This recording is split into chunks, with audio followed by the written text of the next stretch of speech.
Assalamualaikum warahmatullahi wabarakatuh. Kaifa halukum? Gimana kabar kalian? Siswa-siswi kelas 8 A, B, C, dan D Madrasah Sanawiyah Munaratul Islam. Sehat semua? Insyaallah ya, mudah-mudahan kita semua dijaga oleh Allah Subhanahu wa taala, dilindungi dari berbagai macam penyakit dan wabah. Amin amin ya rabbal alamin. Pelajaran kita hari ini adalah Ahlus Sunnah wal Jamaah atau Aswajah. Di pelajaran sebelumnya, kalian sudah membahas tentang bermazhab, sistem bermazhab. Kenapa kita harus bermazhab? Kemudian mazhab-mazhab apa aja yang diakui oleh NU? Kemudian apa sih pentingnya bermazhab? Itu sudah kalian bahas pada pertemuan sebelumnya. Pada pertemuan kali ini, yang akan sama-sama kita bahas adalah tentang bab 4. Mazhab-mazhab Ahlus Sunnah wal Jamaah menurut Nahdlatul Ulama. Mazhab-mazhab Ahlus Sunnah wal Jamaah menurut Nahdlatul Ulama. Paham Ahlus Sunnah wal Jamaah dalam Nahdlatul Ulama atau yang disebut dengan Ahlus Sunnah wal Jamaah ala tariqati Nahdlatul Ulama, itu artinya Ahlus Sunnah wal Jamaah dalam Nahdlatul Ulama mencakup 3 aspek, mencakup 3 bagian penting. Paham Ahlus Sunnah wal Jamaah dalam NU itu mencakup 3 bagian penting. Apa saja? Yang pertama, aspek akidah. Aspek akidah. Kalian kalau mendengar kata akidah langsung pasti akidah akhlak. Ya, memang benar, akidah akhlak. Akidah yang dimaksud di sini lebih kepada ketuhanan. Sifat-sifat yang wajib diketahui oleh kita, sifat wajib Allah apa saja? Sifat mustahil bagi Allah apa saja? Sifat yang wajib yang wajib dimiliki oleh para rasul apa saja? Sifat yang mustahil dimiliki oleh rasul apa saja? Nama-nama Allah yang baik apa saja? Dalil atau argumentasi-argumentasi yang menyatakan bahwasanya Allah itu wujud, ada. Apa sih dalilnya? Apa sih argumentasinya? Itu semua berhubungan dengan aspek akidah. Yang kedua adalah aspek syariah atau fikih. Aspek syariah atau fikih ini membahas tentang hukum. Hukum yang 5. Yang pertama, hukum yang disebut dengan wajib. Yang kedua, haram. Yang ketiga, mubah atau boleh. Yang keempat, sunnah. Yang terakhir, makruh. Dan juga membahas tentang rukun, membahas tentang syarat dalam ibadah, ataupun dalam muamalah, ataupun dalam pernikahan, ataupun dalam jinayah.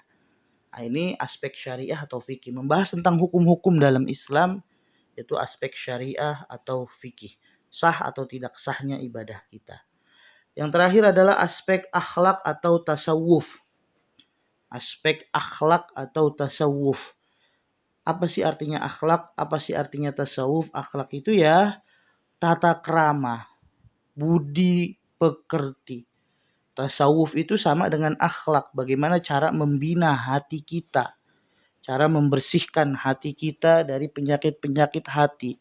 Tasawuf diambil dari kata artinya itu sofin. Artinya jernih. Bagaimana cara menjernihkan hati kita dari segala bentuk kotoran-kotoran yang menempel di dalam hati kita. Itu disebut dengan aspek akhlak atau tasawuf. Jadi paham Ahlus Sunnah wal Jamaah dalam NU itu mencakup 3 aspek yang tadi, aspek akidah, aspek syariah, aspek akhlak atau tasawuf. Selanjutnya, aspek akidah. Akidah merupakan aspek terpenting ajaran Islam, sekaligus yang melatar belakangi lahirnya paham Ahlus Sunnah wal Jamaah. Di dalam Nahdlatul Ulama, pemahaman terhadap aspek akidah mengikuti 2 imam besar sebagai berikut, Jadi akidah aspek terpenting nih dalam ajaran Islam. Dan juga menjadi latar belakang lahirnya paham Ahlus Sunnah wal Jamaah. Ada dua imam besar yang diikuti oleh Nahdlatul Ulama dalam aspek akidah. Yang pertama adalah Imam Abu Hasan al-Asy'ari. Imam Abul Hasan al-Asy'ari atau akidahnya kita sebut dengan akidah Asy'ariyah. Yang kedua, Imam Abu Mansur al-Maturidi. Imam Abu Mansur al-Maturidi. Yang akidahnya kita kenal dengan akidah al-Maturidiyah. Jadi yang pertama Imam Abu Hasan al-Asy'ari, akidah Asy'ariyah. Yang kedua Imam Abu Mansur al-Maturidi, akidah al-Maturidiyah. Di antara, kenapa sih diambil dua orang imam besar ini saja yang diikuti oleh NU dalam aspek akidah? Nah ini sebabnya. Di antara pertimbangan dipilihnya kedua aliran ini karena metode atau manhaj, cara berpikir keduanya yang selalu mengedepankan sikap tengah atau tawassut dalam membicarakan masalah-masalah akidah. Jadi Imam Abu Hasan atau akidah Asy'ariyah atau Imam Abu Mansur atau akidah Al-Maturidiyah, cara mereka berpikir, manhaj mereka, metode mereka dalam membicarakan masalah-masalah ketuhanan dan yang lain-lain, mereka mengambil sikap tengah atau yang disebut sikap tawassut. Nanti akan kalian pelajari sendiri apa itu artinya tawassut. Tawassut itu tidak terlalu ke kanan, tidak terlalu ke kiri. Maksudnya apa? Tidak terlalu radikal, tidak terlalu keras, dan juga tidak terlalu lembek dalam membicarakan masalah-masalah akidah. Tengah-tengah. Khairul umur awsatuha.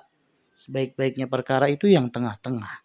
Maka kenapa yang diambil oleh NU dalam aspek akidah Ahlussunnah wal Jamaah dua orang imam ini? Karena mereka memiliki metode tawassut dalam membicarakan masalah-masalah akidah. Selanjutnya, aspek syariah atau fikih. Dalam bidang syariah atau fikih, Nahdlatul Ulama mengikuti jalan pendekatan mazhab dari salah satu mazhab 4. Jadi dalam bidang syariah atau fikih, NU atau Ahlus Sunnah wal Jamaah ala tariqati Nahdlatul Ulama bermazhab. Mengikuti jalan pendekatan mazhab artinya bermazhab dari salah satu mazhab 4. Jadi mazhab yang diakui oleh NU ada 4. Yang pertama adalah mazhab Imam Abu Hanifah An-Nu'man bin Thabit atau kita kenal dengan mazhab Hanafi. Yang kedua adalah mazhab Imam Malik bin Anas yang kita kenal dengan mazhab Maliki. Yang ketiga, mazhab Imam Muhammad bin Idris Asy-Syafi'i. Ini mazhab kita atau yang kita kenal dengan mazhab Syafi'i. Jadi nama aslinya Imam Syafi'i adalah Imam Muhammad bin Idris. Yang terakhir adalah mazhab Imam Ahmad bin Hambal atau yang kita kenal dengan mazhab Hambali. Itulah 4 mazhab yang diikuti oleh Nahdlatul Ulama. Apa sih dasar pertimbangan NU mengikuti salah satu dari 4 mazhab tersebut? Dasar pertimbangannya adalah A. Kepribadian dan keilmuan mereka sudah dikenal di seluruh dunia. Wah, jadi Imam Syafi'i, Imam Malik, Imam Abu Hanifah, Imam Ahmad bin Hambal sudah diketahui, sudah masyhur, sudah terkenal bahwa mereka itu orang yang alim, orang yang berilmu, bukan saja orang yang berilmu tapi kepribadiannya baik, berilmu, alim dan wara', kepribadiannya baik. Terkenal di seluruh dunia. Itu yang pertama. Yang kedua, mereka memiliki metode usul fikih dan fikih sendiri. Jadi mereka punya cara pengambilan hukum dari Al-Quran dan hadis yang mereka buat sendiri untuk menyimpulkan hukum yang berada dalam Al-Quran dan hadis. Itu yang kedua. Yang ketiga, mereka mempunyai murid yang istiqomah mengajarkan dan mengembangkan mazhabnya. Jadi muridnya mengajarkan apa yang diajarkan oleh imam-imam tersebut, muridnya mengajarkan kepada muridnya sampai kepada kita. Artinya mata rantai keilmuannya bersambung sampai kepada 4 mazhab tersebut. Inilah aspek syariah atau fikih dalam Nahdlatul Ulama. Selanjutnya, aspek akhlak atau tasawuf. Tadi sudah saya terangkan apa itu tasawuf. Sama dengan akhlak, cara membina hati, membersihkan hati agar jernih dari segala bentuk kotoran-kotoran atau penyakit-penyakit hati yang bisa menjadikan hati kita keras. Aspek akhlak atau tasawuf. Pada bidang akhlak atau tasawuf, Nahdlatul Ulama hanya menerima ajaran-ajaran tasawuf yang tidak meninggalkan akidah dan syariat. Boleh kita berakhlak, boleh kita bertasawuf, tapi jangan sampai kita meninggalkan akidah dan syariat. Karena ada beberapa tasawuf yang mereka menganggap ya sudah, kalau hati kita sudah bersih, kita tidak perlu bersyariat. Kita tidak perlu sholat, tidak perlu zakat, tidak perlu puasa. Itu tidak boleh diikuti seperti itu. Jadi NU hanya mengikuti ajaran-ajaran tasawuf yang tidak meninggalkan akidah dan syariat.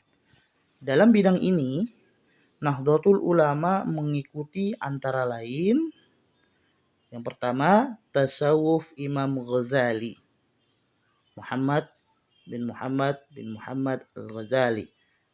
Yang kedua, tasawuf Imam Junaid Al-Baghdadi.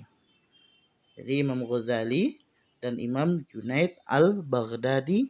Yang ketiga, imam-imam lain yang membangun dan mengembangkan thariqah mu'tabarah.